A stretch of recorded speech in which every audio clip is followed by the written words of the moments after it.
Hi everyone, Flaming Footy here and welcome back to another video on the channel. And today guys, we are going to be continuing my 3-game match reviews. Now, you guys might wonder, why am I seeing this video on a Sunday? You say it's Monday. Well, the reason why is because Gold Coast Carlton started at 3:40 my time and it has just finished. And that means it gives me time to actually make the video on the Sunday. So if the game does happen to finish at like 6:30 my time, 6:20 or earlier or something like that, I will be able to make a video on it. Sometimes it's just easier to do it on the Monday as there is still no pressure, but sometimes I just feel like, why not do it on the Sunday night, and then that means there's not as much pressure on the Monday, considering tipping goes out on the Monday and that is a little bit of work to do. Now, today we're going to be reviewing Essendon VS Adelaide, Hawthorn VS St Kilda, Gold Coast VS Carlton, and I will tell you, these are some brilliant games, some big moments, and some really interesting contests. So I will tell you, this game went down to the wire. Essendon VS Adelaide. Essendon 15-13, 103 to Adelaide 15-9, 99. Now, I watched this game, and I actually wasn't too disappointed by what I saw by my team, the Crows. It was quite a scrappy game and actually quite unusual to get a high score, as it was quite scrappy, but teams were scoring quite quickly. Now, this game was close the entirety of the game. I think the biggest lead was Bombers getting out to like a 2-goal lead or something like that, or 3-goal lead. And it was a really exciting contest. The Bombers, they definitely could have stormed away in this one, but it was always close at times. The Bombers, they probably did look like the better team, so I would say they probably did deserve to take this game out. They probably were outright the better team. They looked better. Parrish, boy, what a game he had. 38 disposed for Parrish and Laird. 4 goals for Walker back on return, and he was fantastic. Rochelle also stepped up for the Crows. 134 fantasy for Keys. He does do it every single week. And 12 tackles for Ben Keys. I tell you, he has really made a name for himself as that Keysy at the club. And you can see the worm. It was an up and down. Now, Bombers definitely did lead for majority of this contest, so that's why I do say they deserve to win this game. It was a very high-scoring, free-flowing game, though. But, yeah, the Bombers, they were better. The Crows, they came close in the last, but the Bombers, they were just too good, and they held on for victory. But, yeah, the Bombers, I would say they were the better team and did deserve it a little bit more than the Crows. Now, we have a look at the hit-out straight away. 26 for Phillips, 25 for O'Brien, 18 for Draper, so we do see where the ruck is won. Now, actually, the only player to go in the ruck was... or to win a hit-out was O'Brien for the Crows. I'm pretty sure Walker would have gone in, or at least tried, but maybe didn't win a hit-out perhaps. 134 fantasy for Keys, 123 for Laird, 112 for Parrish, 103 for McGrath, 101 for Rochelle, and 100 for Nick Hines. Goals behind, 3 goals, 2 for Wright, 3 goals, 1 for Rochelle, and then 2 goals, 1 for Perkins and Waterman, 2 goals for Himmelberg and Rowe. Golan, 1 goal, 2. He was a little bit inaccurate, however. Disposals, Keys got 27, Dawson 27, along with Laird and Parrish's 38. If we have a look at the tackles, no one really got close to it. Keys' 12, 7 for McGrath. And then if we have a look at marks, 9 for Laverde, Wright and Rochelle. So it was a really interesting contest, though. Sometimes I didn't think the umpiring was the best, but again, I was barracking for the Crows in this game, so you can have your say on that one. But again, disposals, kicks, handballs, relatively even. Now, the Crows do handball it around a little bit more, which can be really frustrating at times, especially when you're doing handballs when you should just be kicking it. But the Crows, they were a more efficient inside forward 50. Free kicks were relatively even, in fact, in favour of the Crows. But yeah, sometimes the free kicks were a little bit stiff. Hit-outs, clearances, hit-outs heavily in favour of the Bombers. Clearances were pretty even. But yeah, the Crows spent 9 minutes in front. The Bombers spent 104 minutes. So you do see who did deserve to win the game. Really close contest, though. But the Bombers just being the better team to collect their first win in 2022. Now, this game was something far from what I expected. Hawthorn versus St Kilda. I went with the Hawks. I went with probably not the upset tip. The upset tip was probably to go the Saints because this was at the MCG. So that's why I thought the Hawks would be a better team here at the MCG. The Saints, they are relatively strong at Marvel. But the Saints have really put themselves in finals contention and they've really nailed that down this year. They've nailed that they want to be a finals team by putting on a really good performance today. Hawthorn 10-13-73 to St Kilda 22-10-142. The Saints win by 69. Now, this game, didn't watch it because the Crows game was on delay for me, so I watched the Crows game a little bit later while this game was on.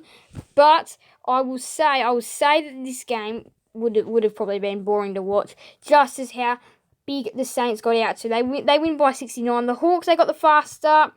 And then the Saints brought it back to be relatively even at quarter time. And then half time, the Saints were away. 3/4 time, relatively even quarter, but Saints got the better. And then at full time, they banged them on in the last quarter to really hurt the Hawks. The Saints, though, this is something really big for them. This is a really big game. Now, maybe it's smashing in favour of the Hawks. And if you're a Hawks fan, not really a lot positive. But if you're a Saints fan, there's a lot to find from this game. Sinclair 35 touches, 4 goals for Membry and King and Hill and Gresham. So they're all getting in there. Look at that. There's 4 Saints players that kick 4 goals each. That just goes to show that's pretty good. So that would be 16 of their 22. 130 AFL fantasy for Jack Steele, 7 tackles for Brad Crouch. This game was a demolition though in favour of the Saints. 118 fantasy for Crouch, 114 for Hill, 113 for Sinclair, 107 for King. And then 103 for Mitchell. And then, again, 94 for Lean, 91 for Ross, 90 for Gresham, 88 for Membry. So it's all really in favour of the Saints. Goal kickers, 3 goals, 5 for Lewis. He was a little bit inaccurate. The Hawks were actually a little bit inaccurate in this contest. 3 goals for Breast. And then 2 for Ryder and Butler and Moore. Moore got 2 in a minute to get the Hawks off to a start. 33 shots for Steele, 32 for Mitchell, 29 for Crouch, 26 for Ross, 23 for Newcombe. Lena and Hill. And then if we have a look at marks, 11 for King, so he's getting them. 10 for Steele, 9 for Hill. Tackles, 7 for Crouch, 6 for Wood, 5 for Butler. Then if we have a look at the hit-outs, 20 for Ryder, 17 for Reeves, 13 for Marshall, 8 for Nash. So pretty even in the hit-outs, although I definitely will say, though, that the Saints would have won that one. But yeah, the Saints, they were just the better team by a long way. Disposals, kicks, handballs, inside 50s, Saints dominant. Saints dominant with efficiency, inside 50. Free kicks relatively even. Clearances actually were in favour of the Hawks a little bit more. So they were getting first use of the footy, but hit-outs were going in favour of the Saints. But yeah, the Saints, they led for a long time. Hawthorn 13 minutes, 106 for the Saints. So they just were the better team. Let's see, where's the marks inside 50? Yeah, 22 compared to 10. That is, again, you can go back, you can take your set shot. That can be where games are won and lost sometimes. But again, very good performance by the Saints. And I feel like now this performance, now again, you do need to see a few weeks into the future. You do need to see a little bit more. But again, this performance can show maybe this team can make finals in 2022. And now for the final game of the round, Gold Coast are back on their winning ways. They are back. They did start the year off on a high. They did go down to GWS last week. But again, not sure if they tagged Miller this week. And Miller, he can be roaming really well. Now, Gold Coast 92, 13, 14, 92 to Carlton's 8, 14, 62. So this was a game that Carlton were primed to win, and they really could have joined the 4-0 club and really, really pressed their case for finals had they won this contest. And this was a disappointing game for the Blues. I'll tell you what, after this performance, this does make them go a lot lower. Even though it's just a loss to the Suns, but that really does make them go a lot lower. This was a game they should have won. And by 30 points as well. It's not like it's just a close loss by some unluckiness. It's a fair smash as well. They did lead for the first part of the first quarter. And from there, it was all Suns. And the Suns had a pretty lengthy lead for the rest of the game. They were up by quarter time by not a lot. Half time by not a lot. 3/4 time, and game was over by then. At 3/4 time, game was over at 3/4 time. It was right there, that stretch there, that really the one 2, 3, 4 goals in a row that just really set them apart. An extra 2 to end off the third quarter, and then final term was relatively even. Not really a lot of stuff done there.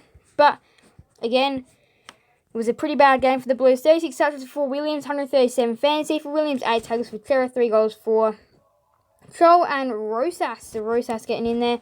And you can see fantasy, 121 for Weller, 115 for Hewitt, 112 for Anderson, and 99 for Doherty. Have a look at the goals.